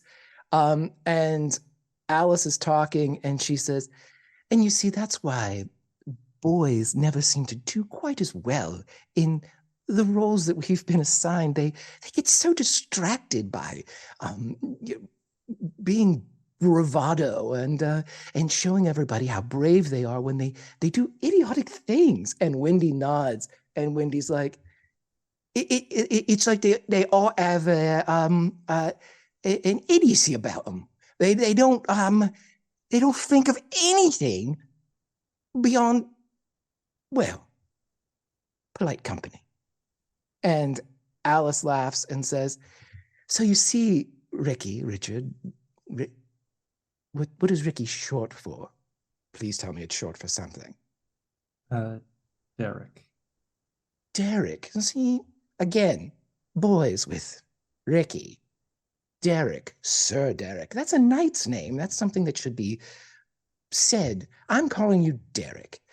Derek, you see, this isn't an attack on you per se. It's an attack on the institution. All of us, Dorothy, Wendy, myself, and as Scarlett walks in, Scarlett and Heather, everyone here, it seems to be on a more concise path. Boys seem to be erratic. The jury's out on you, though. And when she says that, she gets just a little bit bigger. Ricky's not erratic. But he's a boy, and it looks over at Wendy, and Wendy's just nodding. They're awful, these boys. They ruin everything. You shouldn't dislike people just because they're boys.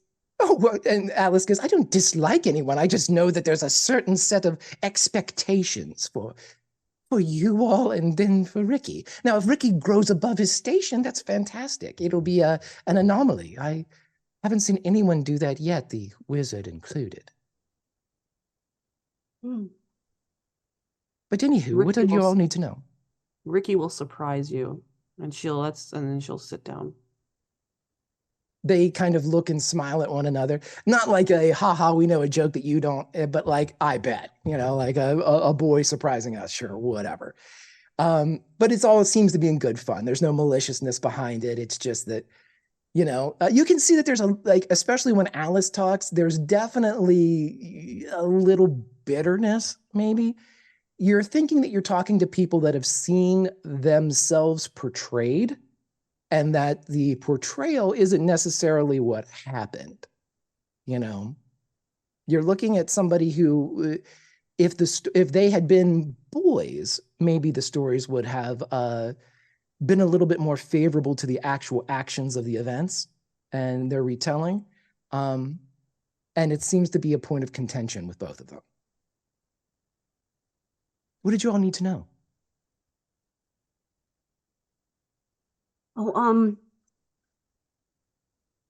Well, we have two questions, really. The first, and she looks at Scarlett. The first is, have you ever heard of someone called the False? They look at one another. Yeah, of course we have. Who is that? It's a group, large group. Oh, it's a group. Yes. Dorothy just came back from the West where she saw them, and they apparently camped like some, I don't know, destitute people out in the middle of nowhere, creating their own rules. Again, not something that we frown on per se, but something that is concerning when someone decides to create a kingdom. So it's a kingdom of people? Well, you consider a collection of tents a kingdom, yes. It's more of a Commune. What is that place? What is that? She looks over at Wendy. That place. She told us about the farm was there. And Wendy thinks for a second and goes, Woodstock. Woodstock. And yes, Woodstock. Apparently there was a commune there and they played music, which sounds fun, but there was, they created a kingdom there, apparently. They created a kingdom of hippies at Woodstock, and now they're in the West? Is that what you're saying? No, it's like Woodstock. It's they're not like hippies, Woodstock. Yes. Okay. Only, I don't think maybe it's not a very good description. They're not playing any music, are they? No. Yes, some, maybe. I don't know. It was just one festival. Was it? Yeah, and everyone made a big deal out of it. Maggie certainly liked it. Maggie went on and on about it, about how great it was. It's at that moment that alarms go off at the mention of Maggie. Mm-hmm. Greg, there's multiple alarms going off here. Okay, just saying. You all hear bells go off across the city. You hear these ringings and whistles begin to go off, the same whistles that you heard whenever Rugen was calling for help, but these are amplified tenfold across the city. Church bells and just bell towers, dong, ding, ding, dong, dong. Everything seems to be going off. Everybody go to your Spotify playlist, go down to track 13, play me a little Eye of the Tiger, if you will. The entire city is in chaos. It's completely, you see crowds of people screaming on the street if you look out into the off a balcony. Alice and Wendy look at one another, and Alice immediately grows to 25 feet her size. And she goes and pushes open the door. And for a second, as she's pushing open the door, she seems to stop because it's harder to do so. And it's not until she looks down, she sees that a 60-some-year-old man is sitting with his back against the door and has been pushed forward with its opening. He immediately stands up and looks inside, and he says, please, my boy's in there, my boy. And Alice looks way down and is distracted for just a moment as she looks around the city. I need you all to roll an investigation check. Scarlet would have jumped to her feet as soon as the alarm started going off. 1 for Scarlet. 1 for Ricky. None for Heather. Scarlet, as you kind of make it to the door to see what's going on, you hear from people as they rush past, people that are, you're used to this, you're used to your father rushing out of the house because there's a fire in Garrett, or being around these moments of emergency, these moments where the heroes are rushing towards danger, where people are organizing rescue attempts, where they're, so your mind is able to kind of break through the extraneous stuff and find the facts inside the emergency. And you hear different people as they rush by. They're here. They used the road and snuck past our defenses. And then you hear somebody run by. The ferryman must be dead. They killed the ferryman. You're just like the bishop. And they run by. And as you're standing there, you see a platform out in the nearby square. And standing on the platform are Mitch, Rugen, and Dorothy. And as soon as the door opens, they all wave towards the square for you all to get on this platform. The platform is sloped almost like an inclined plane, so you're able to go up it easily, and it can easily fit everybody that's inside the square, including a fully grown Alice, should she desire to get on top of it. And I will allow Scarlet and Heather to do whatever they would like in this moment, but you rolled a success, Ricky. And you see your dad. Tears explode from his face. He is 20 years older than you remember him. Boy, he screams. You've never heard your dad with this much emotion.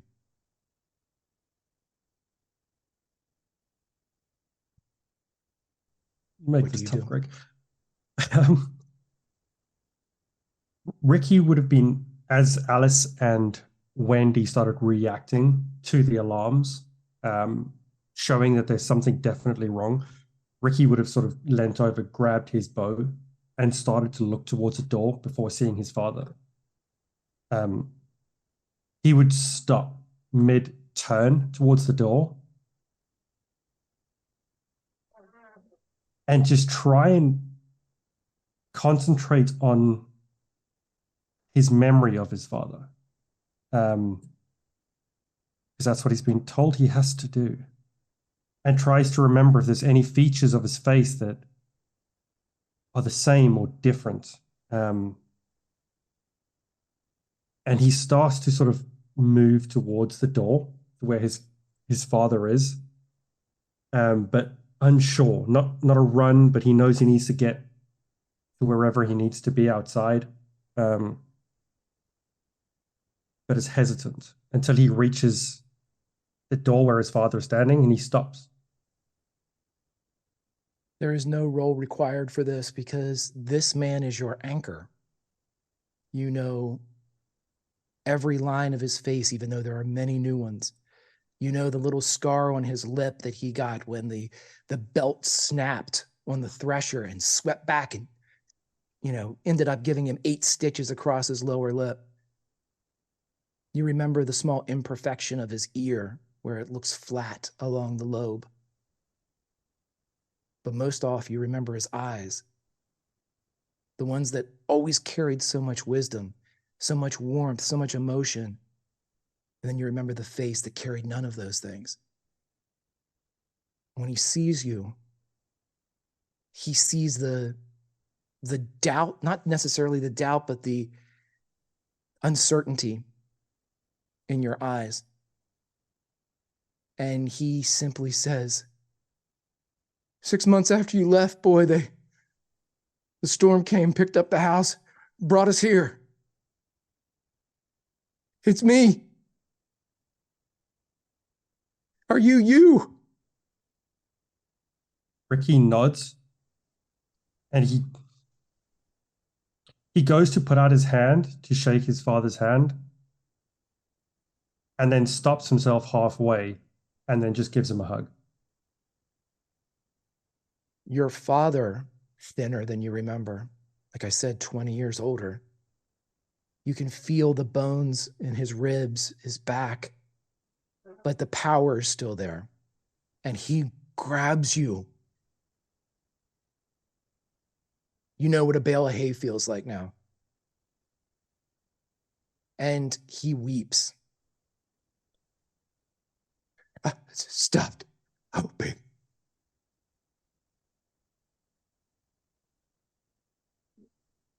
He sort of half pulls away and says, "We're here to save people.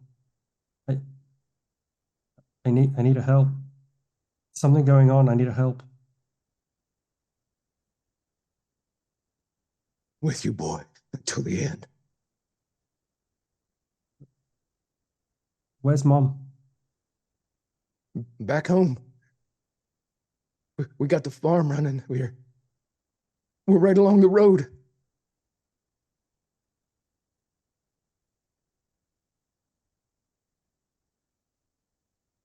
Okay. Well, and he looks up, and the panic that he sees outside from the citizens running around. I need your help here. I won't get in your way. I'm not going to leave you. Never again. Whereabouts on the road is the house? Just from the city. If you came that way, and you did, you passed it. We got 10 times the land. He smiles at that. I'll find it. I'm staying right here. You do what you need to do, boy, but I can't let you leave my side again.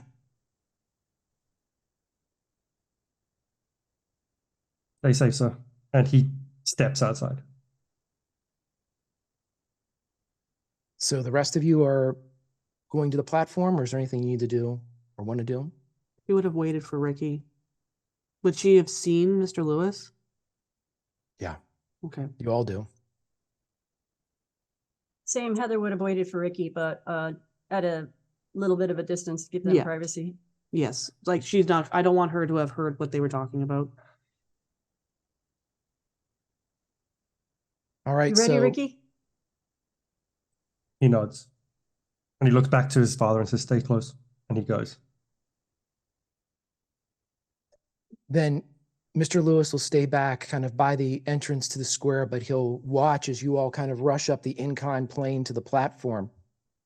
And as you all get up there, Mitch is there, Dorothy, Alice and Wendy, all of you, Van Halen, the Lion, everyone, all of your group is there, with the exception of Randall Flagg. He is, kind of honoring the idea that he stay in there, where it's safe. So he's at the door looking out, with his kind of braced leg as he's seeing everything. And he sees Mr. Lewis too. And he smiles when he sees Mr. Lewis. And for you all, that means one thing. He remembers who he is.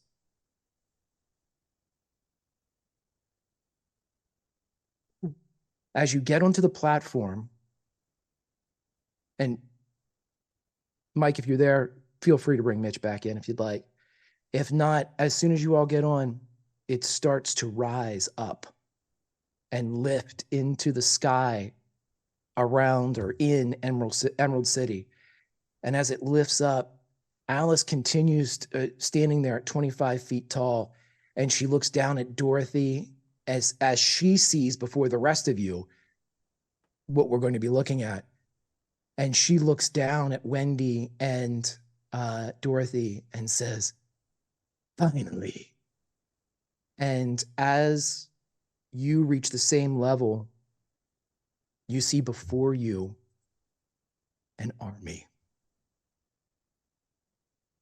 The army seems to be wearing a black uniform with a mirrored helmet, but many can be seen clearly in the crystal clear air of the age of always. And they spread from the same direction that you came in a slice of pie away from Emerald City. You think that there are thousands there. And as you all look, I will give you this for free. Among the black-clad uniformed soldiers, you see George Butts commanding the installation of a complex catapult system. Another George Butts marches at the head of a squad of black uniformed soldiers. Jerry Baker barks orders to a collection of kids made up of other Jerry Bakers, George Buttses, and Ben McKenzie's. Everywhere, the Autobots, and faces from Garrett streak and swing, setting up a massive army. The aforementioned George and Jerry, Ben and Shannon Locke, Sarge and Yuriko, Hannah Casper and Mr. Derry. So many familiar faces, all on the other side of the line. But across the Poppy battlefield, on a platform very similar to your own, the enemy general stares across at you and meets your gaze. A leader born. Jesse J.D. Davis prepares his army for war. But that's where our story ends. Fuck. Each world has its heroes, its villains, its mentors, its tricksters, its war, its peace. Differing approaches lead to arguments. Arguments lead to lines drawn. Wars begin with lines drawn. And if you are not very careful, you will find yourselves on opposite sides, staring at those you used to love. Join us next time for the 50th episode of Atari Twilight. Atari Twilight, The Age of Always, Episode 7, Give War a Chance. Mike, I got one question for you. Yeah, buddy. On the platform, with the description just being said and giving your description earlier about the way that Mitch approaches things, the way he smiles in the face of danger, is Mitch grinning.